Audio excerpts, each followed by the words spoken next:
Bom dia a todos, muito obrigado pelo convite e parabéns, porque fazer um evento já é difícil, sozinho é mais ainda, e manter essa tradição de 7 anos comprova, parabéns, e esses temas super interessantes. Acho que falar de doença inflamatória intestinal já é um tema difícil, porque é uma doença que compromete muito a qualidade de vida dos nossos pacientes.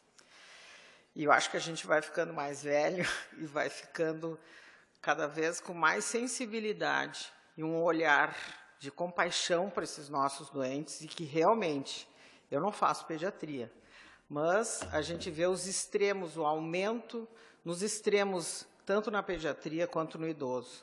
Semana passada veio uma mãe levando uma criancinha pequenininha, que tinha 6 anos de idade, com uma maletinha da Barbie, e entrou no meu consultório e a mãe disse, pois é, doutora, ela anda com essa maletinha da Barbie, porque ela abre e vomita, e aí ela fecha a maletinha. Aquilo que confesso para vocês que me partiu o coração. E o extremo, um senhor de 80 anos de idade, com retocolite, que desapareceu do consultório, disse, mas, seu João, o senhor não vem há 3 anos. Pois é, doutora, fiquei viúvo. E eu não quero mais viver. Larguei o tratamento, a minha esposa que me trazia nas consultas, a minha esposa que me fazia eu fazer os exames, tomar o remédio. Eu não quero mais, doutora. Então, eu acho que a gente tem que ter um olhar muito mais dedicado para esses extremos, pensando como é que está a qualidade de vida dos nossos pacientes. E é essa a nossa realidade. E aí, Júlio, chega esse cara no teu consultório. 78 anos, foi fazer uma colono por dor abdominal e diarreia, e aparecem essas úlceras intercaladas com mucosa normal, já tendo um diagnóstico de Crohn, vem ouvir a nossa opinião.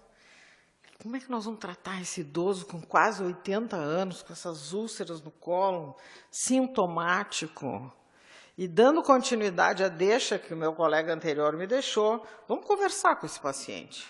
Então, ele tem 78 anos, ele não tinha nenhum sintoma antes, ele mostra uma colonoscopia prévia completamente normal, e ele conta, doutora, eu tive angina, e o meu cardiologista me deu um remédio novo que eu estou tomando há 6 meses.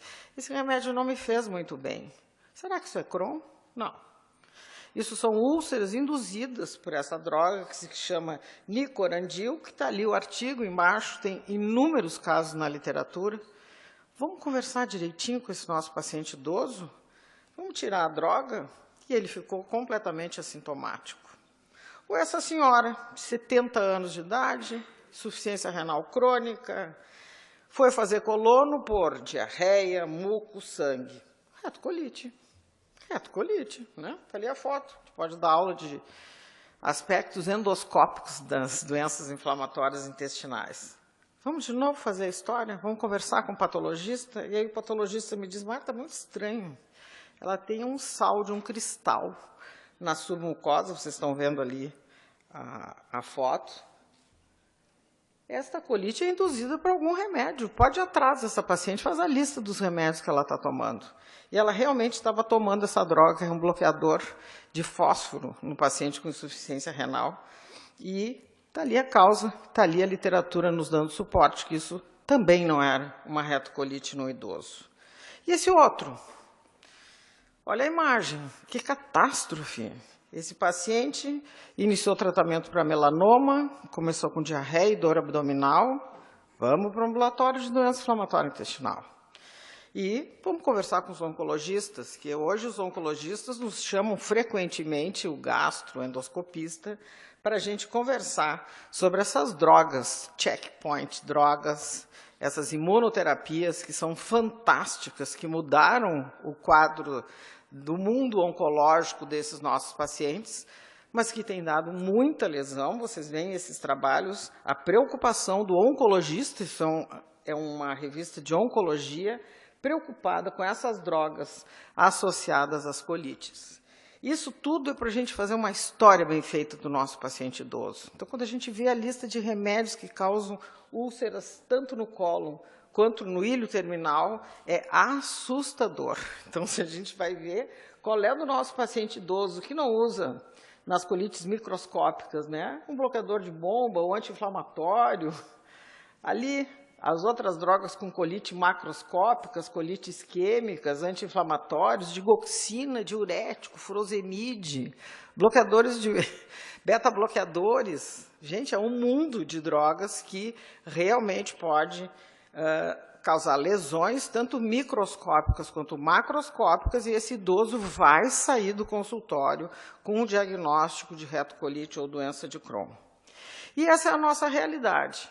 Esses últimos dados do IBGE mostram que nós vamos ter uma população idosa no nosso consultório. E nós vamos ter idoso com doença inflamatória intestinal.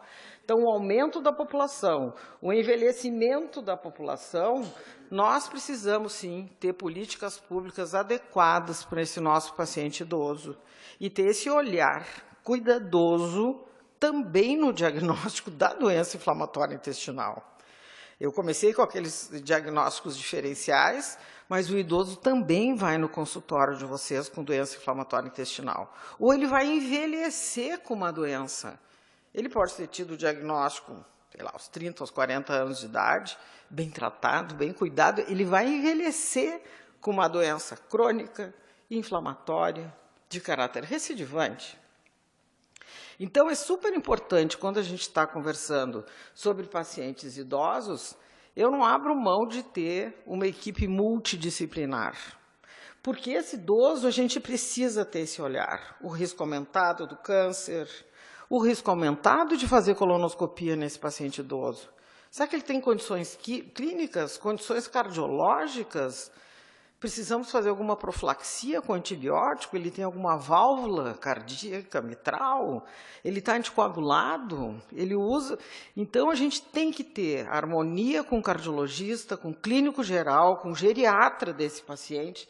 Na hora da nossa tomada de decisão, ele pode fazer um exame invasivo agora? Que remédios que ele toma? Qual é o status de saúde desse doente? Então, muitas vezes, esse olhar de uma equipe multidisciplinar, sabendo das maiores tendências do idoso, da sua baixa imunidade, mais infecções, e ele traz um histórico, às vezes, de doença prévia. É muito importante ter esta harmonia interdisciplinar quando a gente está tratando de um paciente idoso.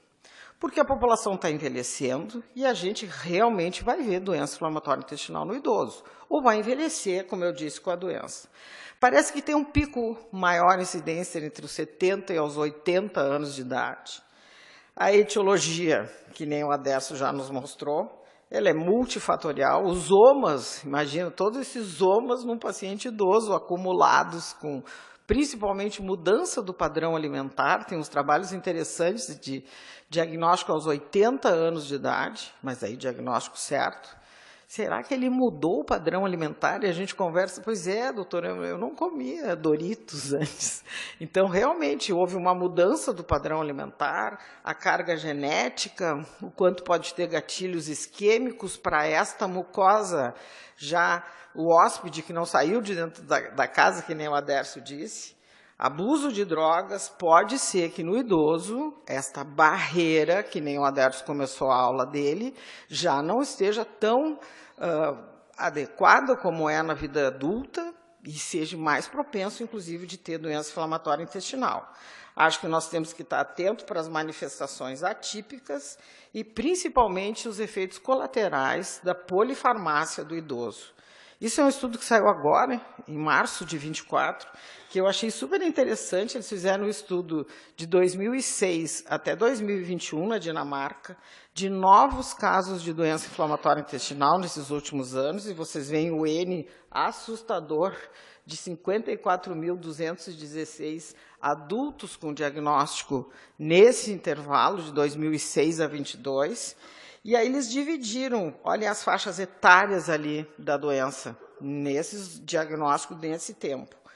E o que essa pesquisa eles queriam ver é o uso de analgésicos e principalmente opioides na doença inflamatória intestinal. E aqui eles dão um alerta. Se vocês analisarem aqui, como a gente sabe, a faixa etária maior é dos 18 aos 39 anos de idade, mas vocês veem como tem 16 mil casos nessa faixa etária, que aqui está quase idoso, e com mais de 60 anos de idade, praticamente 13 mil pacientes com diagnóstico de doença inflamatória intestinal. E esse alerta é o uso abusivo de opioide na população de idosos.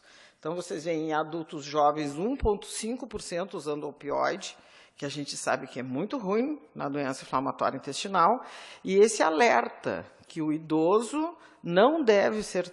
o artigo diz, cuidado no idoso usando tanto opioide junto com o manejo da doença inflamatória intestinal. Tem alguns trabalhos mostrando que o tempo para o diagnóstico correto demora em torno de 7 anos, isso a gente vê na população em geral. A gente fez um estudo aqui no Brasil até, que o tempo médio para o paciente com sintomas atípicos na retocolite é 3 anos, para a doença de Crohn pode ser em torno de 5 anos. Os pacientes mais jovens, o diagnóstico é mais rápido. 60% pode ter erro no diagnóstico, tanto não valorizando uma doença inflamatória intestinal, quanto ao oposto, tudo chamando de doença inflamatória intestinal, e muitas vezes uma história clínica difícil de ser coletado. Paciente com esquecimento, com demência, às vezes vem com um familiar, um filho ou uma filha que não tem muito contato, e diz, olha, meu pai está numa casa de cuidados, lá me disseram que ele anda tendo diarreia. E aí, realmente, a gente não tem uma anamnese e a gente sabe o quanto é fundamental no diagnóstico a anamnese correta desses nossos pacientes. E muitas vezes o idoso não vai saber. Vai perguntar, quando que o senhor começou a diarreia? Ah, doutor, nem me lembro o que eu vi ontem no Jornal Nacional. Então, realmente é uma história que a gente tem que ter paciência, tem que coletar o máximo de dados que a gente consegue, e muitas vezes vem dos familiares o dado, e não só do paciente, dependendo, claro, que da faixa etária desse nosso paciente. E os idosos, eles têm mais risco por desnutrição, hipovitaminoses do envelhecimento, ele não come bem, ele tem problema dentário, ele come sopa só de noite, ele acaba fazendo muitas restrições alimentares que, na doença inflamatória intestinal, a gente fica em dúvida se é por causa do sintoma, que ele muda o hábito alimentar, porque a gente sabe que todos os pacientes mudam, levando a desnutrição, quadros de depressão associados. Fica muito difícil, a gente sabe o quanto esses nossos pacientes, independente da faixa etária, angústia, ansiedade, depressão, está muito presente, e com toda a razão. As infecções oportunistas, vamos sempre lembrar do Clostridium, que tem um aumento brutal no mundo inteiro, e parece que no idoso é muito mais a presença de Clostridium. Fenômenos tromboembólicos, sem dúvida nenhuma. Câncer, que esta é a primeira coisa que quando a gente faz a investigação, a gente sempre pensa, mudança do hábito intestinal, idoso é câncer coloretal. Esse é um artigo também interessante, que ele tenta ver no paciente idoso as diferenças da apresentação, tanto de Crohn quanto retocolite, comparados com os pacientes não idosos. E, na verdade, é muito parecido. O que eles querem dizer é que o idoso, às vezes, tem menos dor, tem mais sangramento, a doença parece que evolui um pouco diferente de uma da outra, a localização parece que o idoso tem mais um caráter inflamatório e não tanto penetrante, estenosante. História familiar é menos comum, eu acho que aqui é uma história que, na verdade, não é bem feita, e é óbvio que o risco de câncer já por si só no processo de envelhecimento. Esse é um artigo muito legal, que eu vou mostrar mais no final, mas aqui, de novo, vocês veem como a gente insiste nesse tema, como é que a gente maneja a doença inflamatória intestinal no idoso, e todos os artigos começam com esse alerta que eu estou dando a cada 5 minutos aqui, que é o diagnóstico diferencial de quadros infecciosos. Vocês veem os sintomas, são muito parecidos, de colite isquêmica, são muito parecidos, o paciente vai ter diarreia, ele vai ter dor abdominal, mas normalmente vai ter uma história cardiovascular, vai ter uma história de uma vasculopatia periférica, diabético, fumante, arritmia, a doença diverticular, a diverticulite como diagnóstico diferencial, a diverticulite segmentar tem que entrar também no nosso diagnóstico diferencial, as colites microscópicas por drogas, irradiação, úlcera solitária no reto, câncer coloretal. Vocês veem que é um mundo que vai nos dar isso. E aqui, de novo, eu quis só ali as medicações. Qual é o idoso que não está tomando? Anti-inflamatório, AS, uso de antibióticos completamente indiscriminados, ou está em uso de quimioterapia, usa laxante, ele está constipado. E ele usa muito laxante. O laxante, dependendo do que ele está usando, pode dar lesões isquêmicas. Os antiplaquetários, antidepressivos, estatinas. Gente, todos os idosos estão usando essa linha de fármacos e a gente tem que fazer esse diagnóstico diferencial no nosso paciente idoso. Isso é um outro paciente que eu acho que hoje os radiologistas nos ajudam muito, a gente vai ter até o tema de radiologia. Esse é um paciente que já veio com laudo de uma tomografia, de um espessamento difuso no ilho terminal, aspecto tomográfico de doença de Crohn. Aí a filha disse, doutora, meu pai está com Crohn. E aí nós fizemos uma ilhocolonoscopia, e isso era um adenocarcinoma de ilho terminal. Então, vocês veem esse nosso olhar para esse paciente de 84 anos, um pós-operatório de cirurgia cardíaca. Olha, Marta, tem um cara com retocolite ali na UTI, será que tu pode dar uma olhadinha nele, como é que a gente vai manejar? Isso não é doença inflamatória intestinal, isso é uma colite isquêmica. Olha a história desse paciente. Isso me impressiona muito, essa imagem que é da Márcia, da nossa colega no Rio, uma paciente de 70 anos de idade, que vinha usando terapia biológica para doença de Crohn. Vocês veem essa imagem do ilho terminal, até que a patologista chama atenção dos sais de alendronato, também na biópsia. Isso era uma ileite por alendronato. E aí nós vamos para o mundo dessas imagens da radioterapia, da úlcera isolada por anti-inflamatórios, da colite pseudomembranosas, da tuberculose, como foi recentemente falado, com imagens que esses pacientes podem perfeitamente sair com diagnóstico de doença inflamatória intestinal, colite pseudomembranosa, em cima, muitas vezes, de uma doença inflamatória intestinal.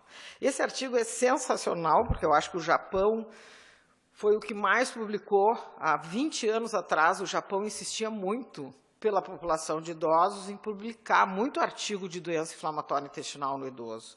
Esse é um artigo que não é antigo, mas se a gente for ver na literatura, no PubMed, antigamente era só o japonês que publicava sobre doença inflamatória intestinal há 20 anos atrás. E aí ele se posiciona bem no paciente idoso com doença inflamatória intestinal. A história é igual, de um adulto jovem. A resposta ao tratamento, aqui já vai os recados da pergunta, como é que a gente trata o idoso. A resposta ao tratamento é muito semelhante. A escolha da droga, a escolha do remédio tem que ser muito semelhante à de um adulto jovem. A atenção máxima às comorbidades que esse idoso tem no nosso consultório e a sua expectativa de vida. É óbvio que a gente não vai começar com uma terapia avançada para um paciente grave, cheio de comorbidade, com uma expectativa muito curta de vida. Atenção à idade biológica ou cronológica. Eu tenho um paciente de 90 anos de idade que me dá de 10 a 0. Ele corre, ele nada e ele caminha 10 quilômetros todos os dias.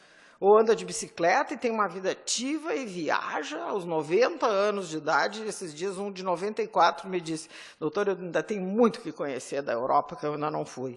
Então, a gente tem que ter esse olhar. Quem é esse nosso idoso que está no consultório? A indicação de cirurgia vai acabar sendo igual para esse paciente. Tem que cuidar, porque esse estudo japonês, no mínimo, o idoso tinha 3 comorbidades associadas na doença inflamatória intestinal e tomavam mais de 6 remédios juntos. O risco de interação medicamentosa com o nosso remédio, com o remédio que ele já vinha usando, e o risco elevado de infecções, é óbvio, com o uso de corticoide e doenças mieloproliferativas com o uso da azatioprina. O japonês, eu acho que ele bota no supermercado que o idoso não pode usar azatioprina pelo risco das doenças mieloproliferativas. E é claro que a gente tem que ter atenção nas nossas terapias mais avançadas, que a gente já tem um cuidado enorme, como a gente vai ver a seguir, a próxima palestra, e parece ter mais infecções associadas. Cuidado no cardiopata, que é contraindicação de usar anti-TNF, o risco de tuberculose latente, né, porque ele tem uma vida toda, que nem o Marcelo disse, o paciente que andou na rodoviária, ele já sai com risco de tuberculose aqui no Brasil. Então, vocês veem esse olhar dinâmico com o paciente, não com a idade que ele tem, é isso que ele tem que estar no nosso dia a dia. Esse artigo mostra o seguinte, que a gente tem que ter muita cautela cautela só na escolha do tratamento, principalmente com as terapias avançadas. E o cuidado para a gente ter essa cobertura das outras patologias que ele tem, do passado que ele tem, dos remédios que ele usa, mas aqui mostrando que esses pacientes idosos necessitam ter o tratamento adequado, dependendo da gravidade da doença dele, se ele tem doença leve, moderada ou grave. Esse é um outro negócio muito interessante que me chama a atenção. Vocês veem ali naquele quadro em azul, que é o paciente idoso com doença de Crohn, ele abre o quadro com uma doença de caráter inflamatório e acompanhados, vocês veem ali, por 5 anos, 10 anos e 15 anos, ele continua com o padrão inflamatório da doença. Quando ele abre ali, o paciente mais jovem com doença de Crohn, ele abre a doença com caráter inflamatório, como a gente vê no nosso consultório, e não bem tratado, ele evolui para estenose, para fibrose e para doença penetrante. E parece que o idoso fica, vocês veem, com essa carga inflamatória durante todo o tempo que ele ainda tem de vida, muito mais ativa do que o paciente mais jovem. É um outro olhar. Esse é um estudo só da polifarmácia no paciente idoso e realmente a gente tem que ter muito cuidado. E esse estudo mostra que o idoso, em média, já usa 9 medicações para diabetes, para hipertensão. Então, a gente tem que cuidar pelo aumento do sinergismo das drogas, como mostra esse artigo.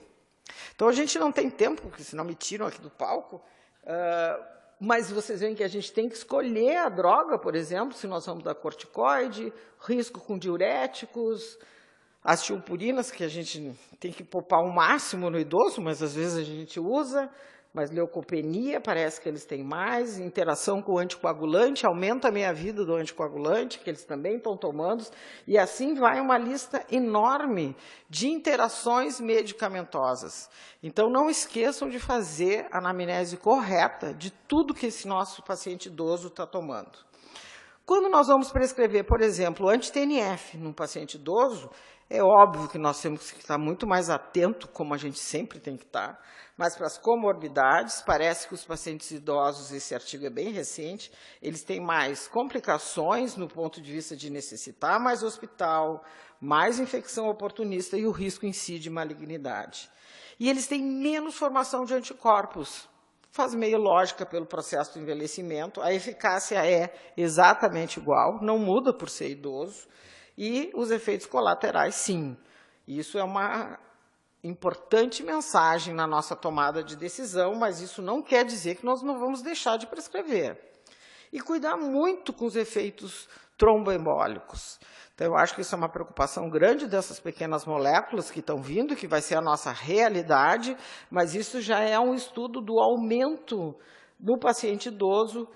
Depois dos 60 anos de idade, vocês veem a coluna preta são pacientes com retocolite ulcerativa, a outra pacientes com doença de Crohn e outra população idosa normal.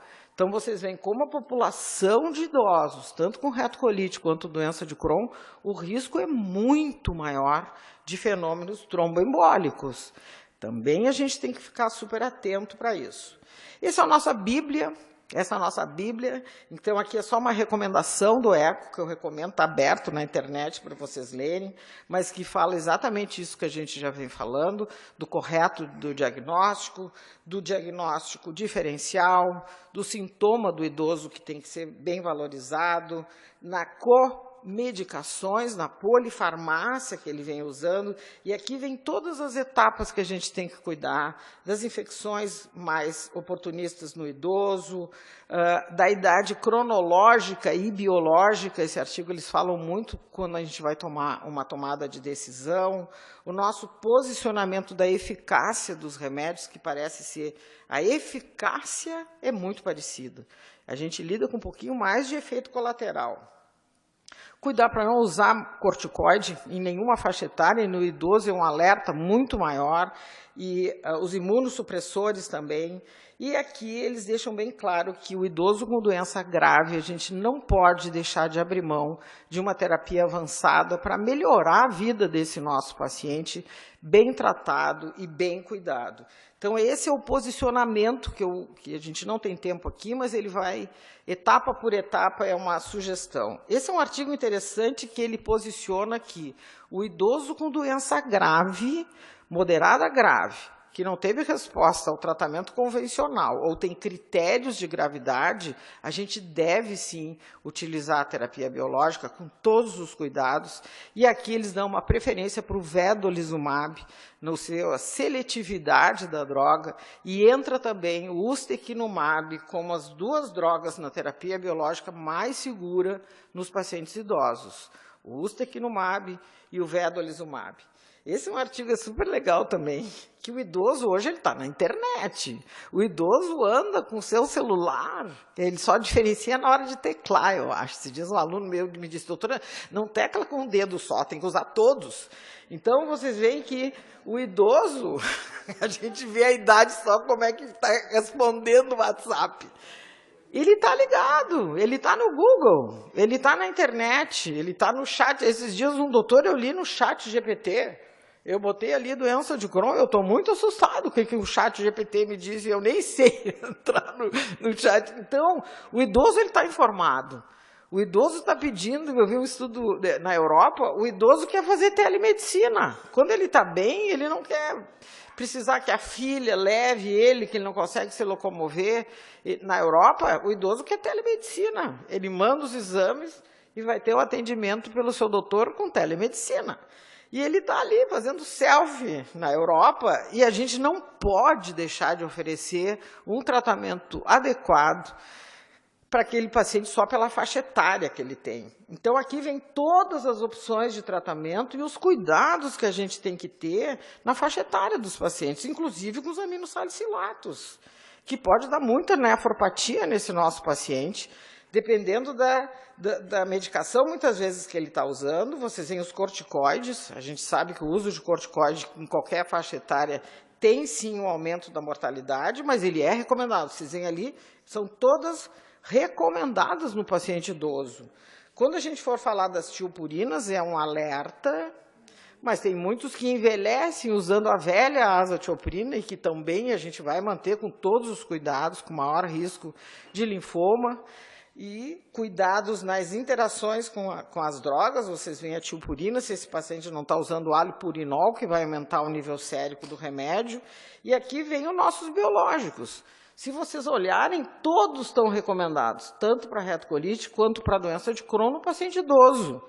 Nós temos o anti-TNF, o vedo, o ustekinumab e o tofacetinib. E aqui vem os cuidados, olha ali, os cuidados com o anti-TNF. Parece que os idosos eles têm mais descontinuação da droga anti-TNF por efeitos colaterais do que quando comparados com o vedolizumab e o ustekinumab. A gente tem que cuidar também, mesmo o vedolizumab, vocês veem ali, ó, eles botam teoricamente seguro, mas nós temos que cuidar com todas as polifarmácias e as infecções oportunistas. O ustekinumab, eles se posicionam também no paciente idoso, mas com os cuidados dos riscos da medicação, e o tofacetinib, eles botam um super alerta para os riscos de fenômenos tromboembólicos, principalmente no paciente diabético, hipertenso e cardiopata. Mas se nós formos ver, todos estão recomendados, vocês estão vendo? Então, vai ser o nosso critério de bom senso da escolha, e nós não podemos deixar de abrir mão de uma terapia correta só por ele ser idoso. Então, para encerrar, eu acho que esse olhar é uma população que vai estar no nosso consultório. Eu já tenho meu carteirão de estacionamento, a Décio deve ter também. Uma grande preocupação é a ausência de ensaio clínico. Pobre do velho, porque criança e velho não entra em ensaio clínico, eles não querem saber de incomodação. Então, essas novas drogas que estão chegando, a gente não tem experiência em idoso, porque o idoso é excluído dos ensaios clínicos, que, aliás, é uma queixa agora frequente que está tendo, querendo o FDA incluir idosos nos programas de ensaio clínico também. O risco elevado de erro diagnóstico, eu já saio feliz da vida aqui se esse alerta ficar na memória de vocês, jovens que estão aqui, não se atirem de cabeça e chamar tudo de retocolite e Crohn, porque antes nada era. Antes era tudo funcional e nervosismo. E agora tudo é doença inflamatória intestinal. O risco com as doenças pré-existentes, então vamos conversar com os nossos pacientes, vamos fazer uma anamnese bem feita, vamos saber do passado, que remédio que toma, se já fez cirurgia, como é que é a vida do nosso idoso, como é que é a qualidade de vida que ele tem, o risco de subtratar, não, fica com uma sulfasalazina para não me incomodar, ou o risco de não valorizar um curso de uma doença grave, atenção às tiopurinas nos pacientes com mais de 65 anos de idade. A sociedade japonesa é contraindicação absoluta depois dos 65 anos de idade. Vamos poupar os corticoides em todo mundo e muito menos no nosso paciente idoso. Cuidado que o idoso não costuma fazer febre nem leucocitose, então, às vezes, a gente está diante de alguma infecção oportunista e ele só volta no consultório dizendo que ele está um pouquinho cansado, não esperam febre nesse paciente idoso. Vamos sempre preferir monoterapia no paciente idoso. A gente precisa, sim, fazer um step-up ou um top-down adequado e precocemente identificar a falência das drogas, profilaxia de infecções, screening de tuberculose, screening de tudo que a gente... Vamos conversar com os outros médicos que fazem parte, cuidados com a profilaxia de fenômenos tromboembólicos, ou se já teve no passado, e, sem dúvida nenhuma, o idoso precisa, sim, de uma equipe multidisciplinar. E, para encerrar isso aqui, eu achei sensacional. O idoso está ali conversando, eu estou muito chateado, eu não trabalho mais, eu estou deprimido, eu só estou dentro de casa, eu estou velho, estou cansado, eu não tenho dinheiro para comprar as coisas, para me locomover, e o doutor está só pensando, quanto será a calprotectina? E eu queria convidar todos para o Maio Roxo, que nós estamos chegando no mês de maio, que a gente tem que pintar o Brasil de roxo, e vocês todos têm obrigação de ir. Esse ano a ABCD vai fazer no Museu do Ipiranga, em São Paulo. Eu quero que todos vocês estejam lá, porque eu acho que é um momento em que os pacientes são supervalorizados, a gente dá um alerta da doença, a divulgação da doença, e por isso que a gente está conseguindo cada vez mais lutar na Conitec, colocar mais remédio, colocar a calprotectina no SUS, e realmente, se não tem essa nossa força, é super importante. Então, a gente vai fazer no Museu do Ipiranga, em São Paulo. Eu não sou de São Paulo, vou vir de Porto Alegre, mas é um lugar que eu já fui conhecer, que é lindíssimo. Vai ter pipoca, cachorro-quente, contratei um DJ para botar pagode. Então, vai ser um negócio mais descontraído, não vai ser caminhada que nem as outras vezes, porque eu acho que caminhando daí ninguém se fala, então vão ter médicos ali. Então, eu acho que realmente, vocês estão aqui do lado, eu queria que vocês convidassem os pacientes de vocês para irem, porque isso é para vocês, é para os pacientes, e eu acho que muito legal essa frase, que eu gosto muito do Rubem Alves, que muitas vezes o nosso papel é fazer a pessoa ter vontade de viver de novo. E eu acho que o idoso, e esse é o nosso papel enorme no consultório, dizer, nós vamos tirar a fralda, o senhor vai parar de ter tanta diarreia se a gente tratar certo essa sua doença. Muito obrigada.